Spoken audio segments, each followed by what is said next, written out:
द्वारा आंदोलनकारियों व सुरक्षा कर्मियों के लिए स्थापित किए गए स्वास्थ्य सुविधा केंद्र। उपायुक्त ने आमजन से कानून व्यवस्था बनाए रखने की अपील की।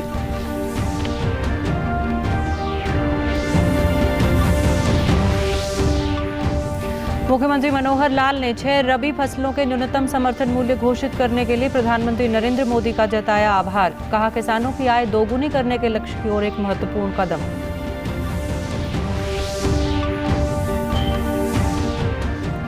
राज्यपाल बंडारू दत्तात्रेय ने कहा, राष्ट्रीय शिक्षा नीति 2020 शिक्षा में गुणवत्ता सुधार के साथ साथ सर्वांगीण विकास में सहायक सिद्ध होगी। मुख्यमंत्री ने कहा, प्रदेश सरकार शिक्षा क्षेत्र में गुणवत्ता सुधार के लिए प्रयासरत। और गणपति बप्पा मोरया के साथ आज देश भर में गणेश महोत्सव की हुई शुरुआत। राष्ट्रपति रामनाथ कोविंद और प्रधानमंत्री नरेंद्र मोदी ने देशवासियों को दी गणेश चतुर्थी की शुभकामनाएं। नमस्कार, मैं मंजू सिंधु और अब खबरें विस्तार से। उपायुक्त निशांत कुमार यादव ने कहा कि करनाल में किसानों की स्वास्थ्य सुविधा को लेकर जिला प्रशासन द्वारा किसानों व सुरक्षा कर्मियों के लिए अलग अलग स्थानों पर स्वास्थ्य सुविधा केंद्र खोले गए हैं। इन स्वास्थ्य केंद्रों पर आंदोलनकारी प्राथमिक उपचार भी ले रहे हैं। जिला प्रशासन द्वारा 6 एम्बुलेंस भी तैनात की गई हैं, जो किसी भी किसान की तबियत बिगड़ने पर उन्हें स्थानीय नागरिक अस्पताल व कल्पना चावला राजकीय मेडिकल कॉलेज में पहुंचाने का काम करेंगी। उपायुक्त ने जिलावासियों से अपील करते हुए कहा कि किसी को घबराने की जरूरत नहीं है। जिले में सभी कार्य सामान्य रूप से चल रहे हैं। करनाल शहर के साथ साथ कस्बे के सभी बाजार खुले हुए हैं। जिले के सभी कार्यालय पहले की तरह खुल रहे हैं। किसी भी व्यक्ति को कार्यालयों में कार्य है तो वह सचिवालय में अपने काम के लिए आ सकते हैं। उन्होंने बताया कि जिला प्रशासन के आंदोलनकारियों के साथ लगातार बातचीत चल रही है। जिले में सभी चीजें सामान्य रूप से चल रही हैं। उन्होंने कहा कि यदि कोई कानून व्यवस्था बिगाड़ने की कोशिश करेगा तो प्रशासन उसके साथ सख्ती से निपटेगा। मुख्यमंत्री मनोहर लाल ने बुआई सीजन शुरू होने से पहले 6 रबी फसलों के न्यूनतम समर्थन मूल्य घोषित करने के लिए प्रधानमंत्री नरेंद्र मोदी का आभार व्यक्त किया। उन्होंने आशा जताई कि ये निर्णय किसानों की आय दोगुनी करने के लक्ष्य को प्राप्त करने में एक महत्वपूर्ण कदम साबित होगा।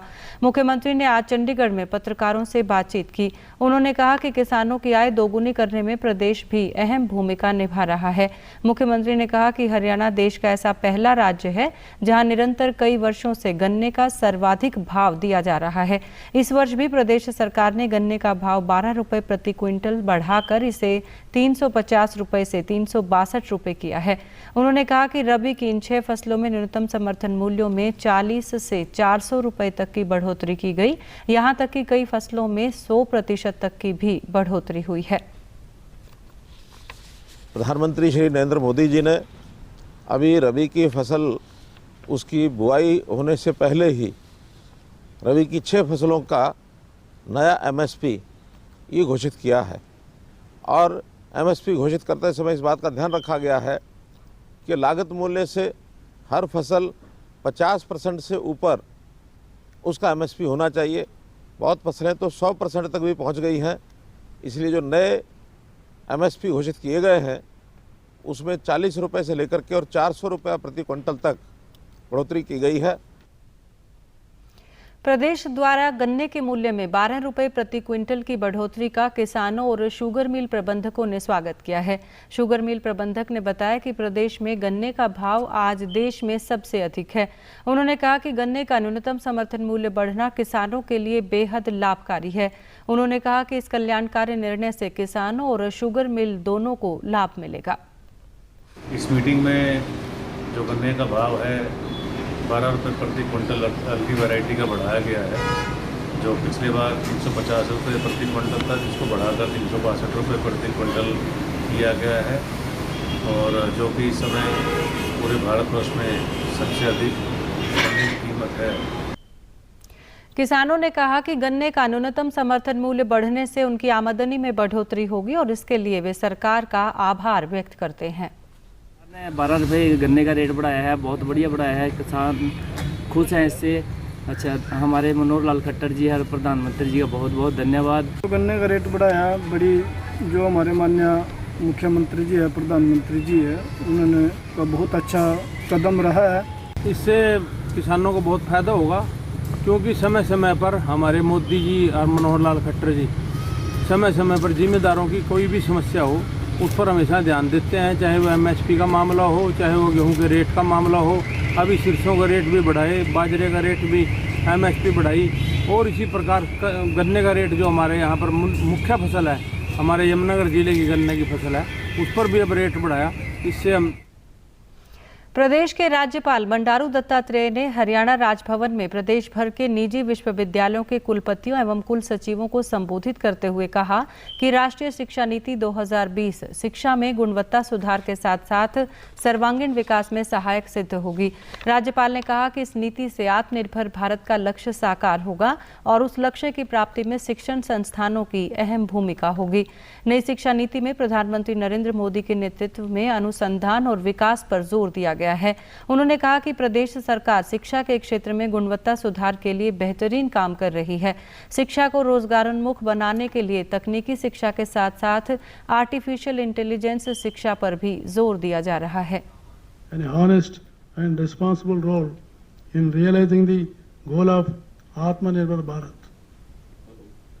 I strongly feel that under no circumstances the importance of transparency, accountability and professionalism should be compromised while imparting education to our students.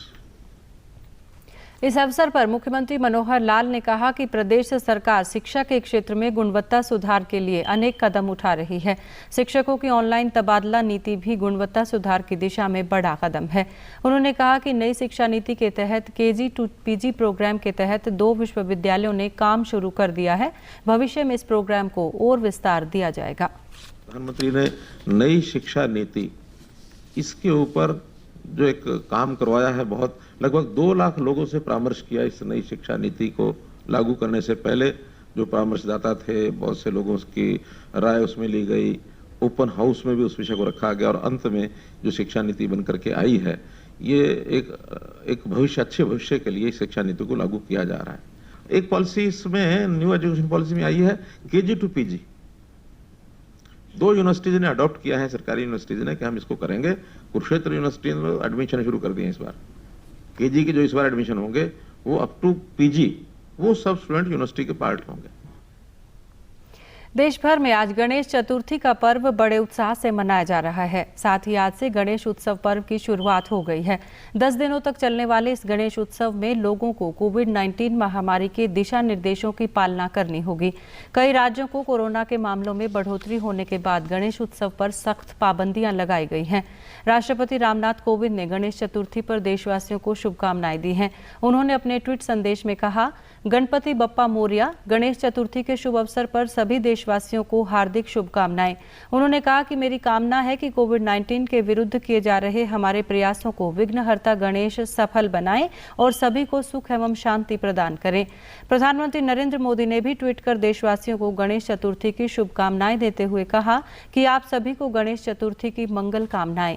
ये पावन अवसर हर किसी के जीवन में सुख, शांति, सौभाग्य और आरोग्य लेकर आए। गणपति बप्पा मोरया। दूरदर्शन समाचार यानी कि आपका अपना DD न्यूज देश का सबसे भरोसेमंद समाचार चैनल बना हुआ है। विदेशी संस्था writers institute for the study of journalism के ताजा सर्वेक्षण में एक बार फिर से DD न्यूज की विश्वसनीयता पर मोहर लग गई है। सर्वेक्षण के अनुसार देश भर के लोगों ने DD न्यूज पर विश्वास जताया है। ये बात फिर से साबित हो गई है। सरकारी ब्रॉडकास्टर अभी भी देश का सबसे भरोसेमंद न्यूज चैनल बना हुआ है। DD न्यूज देश का एकमात्र स्थलीय सह उपग्रह न्यूज चैनल है। भारत के लोक सेवा प्रसारक का समाचार चैनल बिना सनसनी के संतुलित, निष्पक्ष और सटीक समाचार देने की अपनी जिम्मेदारी का लगातार सफलतापूर्वक निर्वहन कर रहा है। विश्वसनीयता के पैमाने पर DD news 46%, all India radio 38%, जबकि बाकी समाचार चैनल इस दौड़ में काफी पीछे हैं। नूंह जिले में कोरोना रोधी टीकाकरण का कार्य सुचारू रूप से चल रहा है। मुख्य चिकित्सा अधिकारी डॉक्टर सुरेंद्र यादव ने बताया कि जिले में कोरोना टीकाकरण के प्रति लोगों को जागरूक करने के लिए धर्मगुरु और सामाजिक संस्थाएं भी स्वास्थ्य विभाग की सहायता कर रहे हैं। उन्होंने कहा कि अप्रैल माह में लगभग 30,000 लोगों को कोरोना टीके की खुराक दी गई थी, जो अगस्त माह में बढ़कर 60,000 से अधिक हो गई है। क्योंकि फर्स्ट डोज मैक्सिमम हमारी जुलाई अगस्त में लगी, तो उनके भी सेकंड डोज जून ही हुई। और जो हमारे जो एफर्ट्स है और लोगों का कोऑपरेशन, रिलीजियस लीडर्स का, NGOs का, सभी के एफर्ट्स से हमने डबल अचीवमेंट कर लिया। अप्रैल में हमारी एवरेज जो 30,000 वैक्सीनेशन पूरे महीने में हुई, जो अगस्त में 67,000 पहुँच गई और सितंबर अब स्टार्ट हो गया है। बीच बीच में मेगा वैक्सीनेशन कैंप भी कराया। टीकाकरण करवाने आए लोगों ने कहा कि टीका लगवाने के बाद वे अपने आप को सुरक्षित महसूस कर रहे हैं। उन्होंने सभी लोगों से खुद को और दूसरों को सुरक्षित करने के लिए टीकाकरण करवाने की अपील की। बाद में 1 डोज लगा था, उससे पहले 1 डोज लगा था। मेरे दोनों डोज लग चुके हैं सर और मैं एकदम स्वस्थ हूँ सर। सर अपील यही है सर, ज़्यादा से ज़्यादा संख्या में अपने इंजेक्शन लगवाइए। जिसने नहीं लगवाया है, पहली डोज लगवाई, उसने दूसरा डोज भी लगवाइए सर। हमारे गांव में जो स्वास्थ्य विभाग की टीम आई थी कोरोना वैक्सीन लगाने के लिए, उसमें मैंने अपनी दोनों डोज पूरी कंप्लीट कर ली है और मैं आम जनता से भी अनुरोध करता हूं कि वो भी वैक्सीनेशन कराएं ताकि कोरोना महामारी को मात दी जा सके। भारत कोविड-19 के खिलाफ लड़ाई को मजबूत करने के लिए दुनिया का सबसे बड़ा टीकाकरण अभियान चला रहा है। केंद्रीय स्वास्थ्य और परिवार कल्याण मंत्रालय के मुताबिक राष्ट्रव्यापी टीकाकरण अभियान के तहत देश में अब तक 72 करोड़ 37 लाख से अधिक कोविड टीके लगाए गए हैं। वहीं पिछले 24 घंटे में कोविड के 34,000 से अधिक नए मामले सामने आए हैं और 37,000 से अधिक मरीज अपना उपचार करवाकर स्वस्थ हुए हैं। इससे स्वस्थ होने की दर बढ़कर 97.49% हो गई है। प्रदेश में भी अब तक कोरोना रोधी टीके की लगभग 1,78,50,000 से अधिक खुराक दी जा चुकी है। प्रदेश में कोविड से 7,60,000 से अधिक लोग स्वस्थ हो चुके हैं, जबकि 240 मामले सक्रिय हैं। वहीं कोविड से स्वस्थ होने की दर 98.67% है। प्रदेश के राइट टू सर्विस कमीशन के चीफ कमिश्नर टीसी गुप्ता ने गुरुग्राम में कहा कि राइट टू सर्विस एक्ट के तहत नोटिफाइड सर्विसेज तय समय में नहीं देने वाले लगभग 250 अधिकारियों व कर्मचारियों को आयोग ने नोटिस भेजा है। टीसी गुप्ता ने कहा कि आयोग जिलों में जाकर बैठक आयोजित कर रहा है और लोगों में राइट टू सर्विस एक्ट के प्रति जागरूकता आ रही है। उन्होंने कहा कि सेवाएं प्रदान करने में देरी करने वाले व्यक्तियों को दंडित किया जाएगा। इससे सेवाओं पर प्रभाव भी दिखाई देगा और आम जनता को राहत मिलेगी। ये सारे जो ऑफिसेज हैं उसके बाहर 16 अगस्त की डेडलाइन थी। ज़्यादातर ऑफिसेज में लग गए हैं, उसको रिव्यू कर रहे हैं किस किस के अंदर बाहर बोर्ड लगे कि नहीं। वेबसाइट सबके ऊपर लग चुके हैं और जिलों के अंदर जा के जो प्रबुद्ध नागरिक हैं उनको बताया जा रहा है कि इस तरह के एक्ट के प्रावधान हैं। और ये जो है इस सीरीज़ के अंदर ये 6ठा जिला है जिसको मैंने किया है। 7वां जिला रेवाड़ी आज शाम को है, फिर कल जो है सोनीपत, पानीपत। इसी श्रृंखला में जब 22 के 22 जिलों में चले जाएंगे, अब जिस प्रकार से पत्र हमारे पास लोगों के आ रहे हैं उससे लग रहा है कि इसके अंदर जागरूकता फैल रही है। और साथ के अंदर जब कुछ अधिकारियों को इसमें दंडित किया जाएगा, 250 के करीब व्यक्ति हैं जिनको इस समय तक नोटिस दिया जा चुका है, तो उससे विभागों के अंदर कार्रवाई जो है शुरू हो चुकी है। डीडी न्यूज़ हरियाणा पर देश और प्रदेश से जुड़ी खबरों को विस्तार से जानने के लिए आप हमारे साथ फेसबुक, ट्विटर और यूट्यूब के माध्यम से भी जुड़ सकते हैं। हमसे जुड़ने के लिए आप हमारे सोशल मीडिया हैंडल को भी फॉलो कर सकते हैं। अब आप अपने मोबाइल फ़ोन से QR कोड स्कैन कर हमारे यूट्यूब चैनल पर सीधे पहुंच सकते हैं। प्रधानमंत्री मातृत्व वंदना योजना का मुख्य उद्देश्य गर्भवती महिलाओं को प्रोत्साहन राशि देकर उन्हें बेहतर स्वास्थ्य के लिए प्रोत्साहित करना और कुपोषण के प्रभाव को कम करना है। फतेहाबाद जिले के स्वास्थ्य विभाग के वरिष्ठ चिकित्सा अधिकारी डॉक्टर भरत सिंह ने बताया कि महिलाओं में पोषण की कमी को पूरा करने के लिए सरकार द्वारा इस योजना की शुरुआत की गई थी, ताकि महिलाओं को शारीरिक रूप से तंदुरुस्त किया जा सके और वे खुद के साथ साथ अपने नवजात की भी देखभाल कर सकें। उन्होंने कहा कि महिलाएं स्वास्थ्य की जाँच के लिए सरकारी अस्पताल में आ रही हैं और उन्हें स्वास्थ्य विभाग द्वारा निःशुल्क दवाइयां भी मुहैया करवाई जा रही हैं।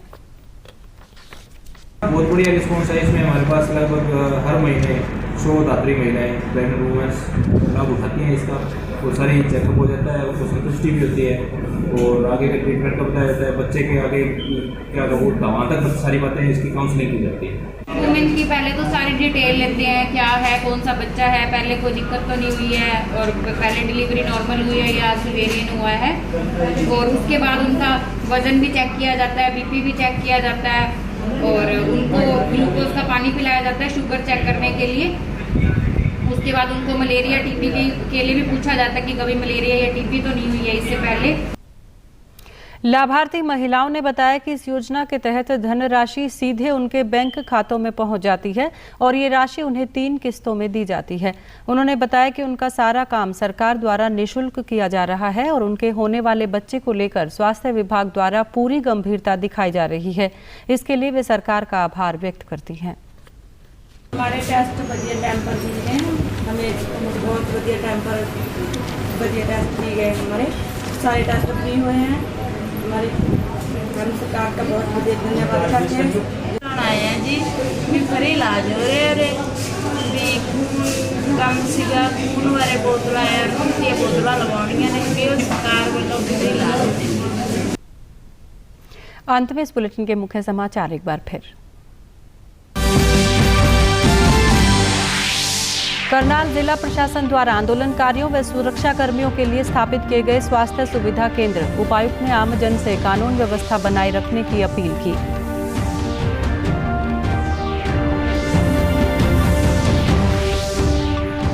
मुख्यमंत्री मनोहर लाल ने 6 रबी फसलों के न्यूनतम समर्थन मूल्य घोषित करने के लिए प्रधानमंत्री नरेंद्र मोदी का जताया आभार।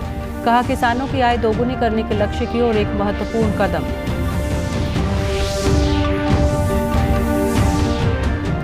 राज्यपाल बंडारू दत्तात्रेय ने कहा राष्ट्रीय शिक्षा नीति 2020 शिक्षा में गुणवत्ता सुधार के साथ साथ सर्वांगीण विकास में सहायक सिद्ध होगी। मुख्यमंत्री ने कहा प्रदेश सरकार शिक्षा क्षेत्र में गुणवत्ता सुधार के लिए प्रयास करेगी।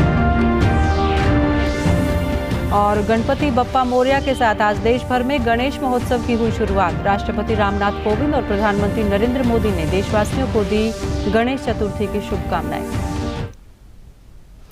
आप सभी दर्शकों से अपील है कि आप जब भी घर से बाहर निकलें तब मास्क जरूर पहनें, 2 गज की दूरी बनाए रखें और एक नियमित अंतराल पर अपने हाथ धोते रहें। और अगर आप पात्र हैं तो टीकाकरण जरूर करवाएं, तभी आप कोरोना महामारी से बच सकते हैं। आज के बुलेटिन में बस इतना ही। नमस्कार।